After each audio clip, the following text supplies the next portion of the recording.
Waalaikumsalam warahmatullahi wabarakatuh. Alhamdulillah pagi hari ini kita berkumpul untuk melihat sesi terakhir mengenai asesmen pembelajaran mendalam yang akan dibawakan oleh Pak Hakim.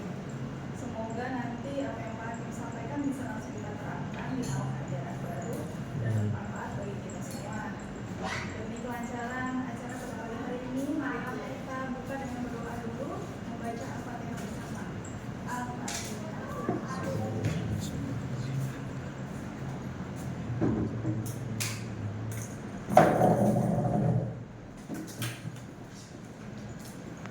Terima kasih. Begitu saya berikan kesempatan kepada Pak Hakim.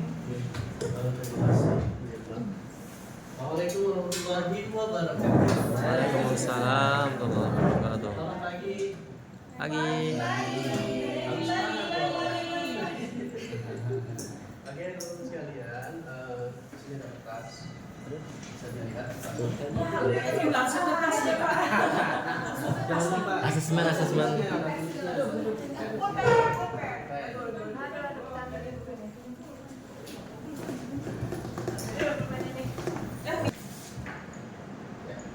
Bisa Mentimeter. Silahkan dibuka masing-masing. Apa yang teman-teman pahami tentang assessment? Silahkan diketik masing-masing pemahaman dari teman-teman sekalian. Atau kalau tidak pakai Discord aja di dalam kelas. Bisa juga Mentimeter dan lain-lain.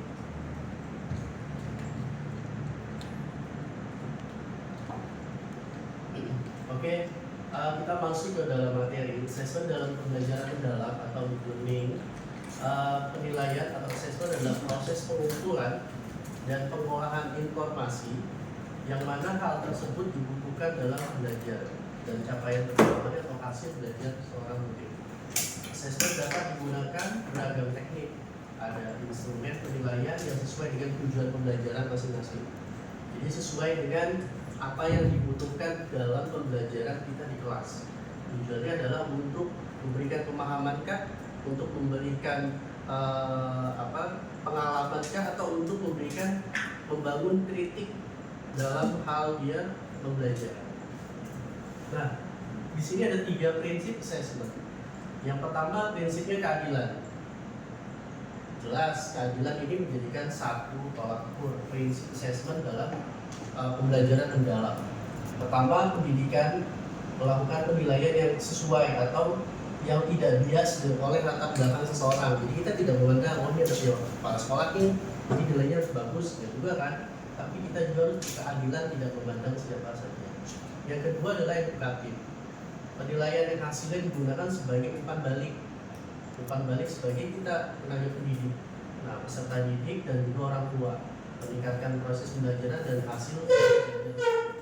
Dan yang ketiga adalah harus objektif. Penilaian yang didasarkan atas informasi yang faktual. Apa yang kita berikan temanya di hari itu atau yang sudah berlalu.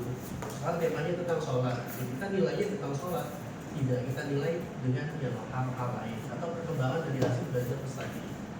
Nah, pada pembelajaran mendalam ini, pengembangan assessment pada umumnya pembelajaran mendalam yaitu assessment formatif. Ini ada formatif, ada sumatif. Assessment formatif perlu dibuatkan untuk memberikan umpan balik selama proses pembelajaran. Artinya di sini ada dua kategori, ada 2 cara. Ada assessment formatif dan assessment sumatif. Oke. Ini kayaknya sudah kita jalankan ya dalam ranah paradigma Lazuar ini sudah. Jadi artinya kurikulum Merdeka dengan adanya kurikulum deep learning ini hanya penyempurnaan, jadi bukan kurikulum baru. Dan kita di Lazuar ini sebenarnya sudah memakai ini sejak lama. 2017 saya ingat ini udah ada. Jadi kita hanya memantapkan aja sebetulnya. Makanya ketika kita ada di forum-forum pelatihan kemarin, ya Lazuar itu sering sekali disebutkan dan menjadi orang-orang yang selalu menonjol. Apalagi presentasinya Rudi, Pak Ike di depan mereka, ini menjadikan satu poin sebetulnya kita. Dan kemarin saya sudah berikan poin kepada kepada para narator di sana. Kita kita adalah orang yang pertama yang mengadakan pengibasan. Ya Bu ya. Artinya pengibasan apa? Sudah langsung diterapkan. Karena sekolah-sekolah lain masih dalam TPLS. Gitu. Jadi belum ada pengibasan sama sekali. Dan itu saya udah berikan informasinya, Japri langsung diberikan ke grup pada umumnya. Ini berarti sudah diberikan pengibasan. Walaupun itu hanya pengibasan di kalangan kita internal dan kita belum nanti keluar. Dan assessment pada pembelajaran mendalam ini ada dua, formatif dan sumatif. Nah, kita sudah paham bagaimana kegiatan formatif dan sumatif ini kita sudah laksanakan di Lazuli Alfal. Nah, proses awal dari pembelajaran formatif dilakukan untuk mengetahui kesiapan seorang murid. Jadi bagaimana kita di awal pembelajaran memberikan pertanyaan-pertanyaan pemantik kepada para siswa kita. Nah, lalu yang kedua adalah proses pembelajaran dilakukan selama proses pembelajaran tersebut mengetahui perkembangan bagaimana siswa sekaligus memberikan umpan balik. Jadi umpan balik yang kita berikan kepada mereka. Lalu yang kedua adalah asesmen sumatif, yaitu asesmen yang dilakukan untuk memastikan ketercapaian tujuan. Nah, ini pada jenjang pendidikan dasar atau menengah, asesmen ini bertujuan untuk menilai pencapaian hasil seorang murid pada beberapa penentuan. Yang pertama, kenaikan kelas dan kelulusan dari satuan pendidikan. Ini biasanya di akhir kalau sumatif. Oke, pada asesmen pembelajaran mendalam ini, yaitu ada dua kategori yang namanya autentik dan holistik. Nah, autentik ini pilihan mempresentasikan realitas kehidupan dalam konteks bagaimana sehari-hari berfokus pada proses produk. Jadi ketika proses pembelajaran kita bisa menilai seseorang murid itu dalam berbagai macam proses perilakunya kah, keakutannya dalam mengerjakan tugas-tugas yang kita kasih, dan bagaimana proses tersebut menjadi pengukur kompetisi nyata seperti pemecahan masalah. Apakah kita gulirkan satu pertanyaan, dia bisa memecahkan masalah tersebut atau tidak, dan juga berpikir kritis, kreatif, serta kolaboratif dan komunikasi. Nah, ini penting. Biasanya kita berikan satu proyek kepada siswa dibagi beberapa kelompok. Kadang-kadang ada yang mengerjakan, ada yang menumpukan pekerjaan itu kepada teman-teman yang lain. Nah, perlu juga dalam konteks autentik ini kita bisa memberikan pelajaran bagaimana seorang siswa itu bisa kolaboratif dan komunikatif yang baik. Nah, yang kedua, penilaian secara holistik atau menyeluruh.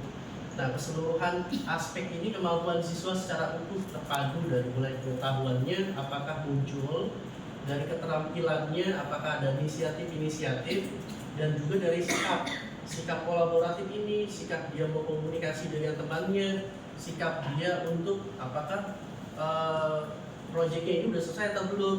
Nah, jadi ada inisiatif di situ, dan dapat terintegrasi berbagai dimensi pembelajaran untuk memberikan gambaran yang secara komprehensif atau pembelajaran yang mendalam terhadap perkembangan siswa tersebut yang kita berikan tugas.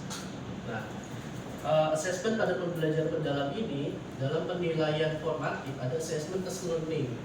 Nah, assessment untuk merefleksikan diri murid dan deteksi proses pembelajaran. Contohnya di sini ada jurnal refleksif, ada self assessment, ada field assessment, ada checklist, dan juga ada kemajuan belajar dan lain hal nantinya.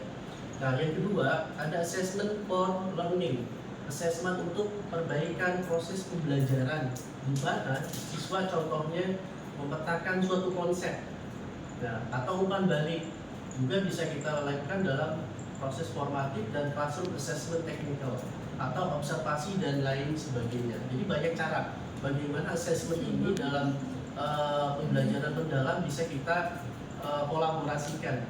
Nah, yang terakhir adalah assessment of learning, yang mana assessment mengukur ketercapaian pembelajaran murid pada akhir pembelajaran. Ya, contohnya ada tes lisan, ada tes tulisan, ada laporan penilaian proyek, portofolio, dan lain sebagainya. Oke, saya pikir ini sudah cukup kita aplikasikan di dalam pembelajaran Lazuli Al-Falah. Jadi saya pun tidak perlu untuk menjelaskan bagaimana observasi, proyek, tes lisan. Teman-teman sepertinya sudah melaksanakan ini. Setuju? Ada yang ditanyakan? Ada yang mau Itu ditanya? bisa jadi Iya. ini. Oh iya, ini nanti dikirim aja deh. Oh iya, kecil Ya, banget. bisa dikirim. Teman-teman menguatkan sedikit ya bedanya S, for, dan of. Ini memang nggak dijelaskan eksplisit di kurikulum Merdeka karena tapi bingung. Sebetulnya assessment S dan for itu sama-sama formatif. Ingat-ingat ya, S for itu formatif, of itu sumatif. Tapi bedanya S learning itu lebih banyak siswa merefleksi. Jadi atasnya kalau udah ketahui gitu ya. Jadi mereka pakai jurnal refleksi. Dan untuk S learning itu lebih banyak antara siswa dengan siswa, siswa dengan dirinya sendiri. Kalau for learning itu mandiri dari guru. Tapi bukan tujuannya menilai. Jadi formatif itu tidak perlu dinilai, nggak apa-apa. Kalaupun ada nilai, hanya untuk anak itu udah sampai sekian. Untuk umpan balik kita. Oh, saya gini. Ternyata di kelas ini semua ngangguk-ngangguk, ternyata belum paham gitu kan. Setelah di formatif misalnya, contoh formatif gini.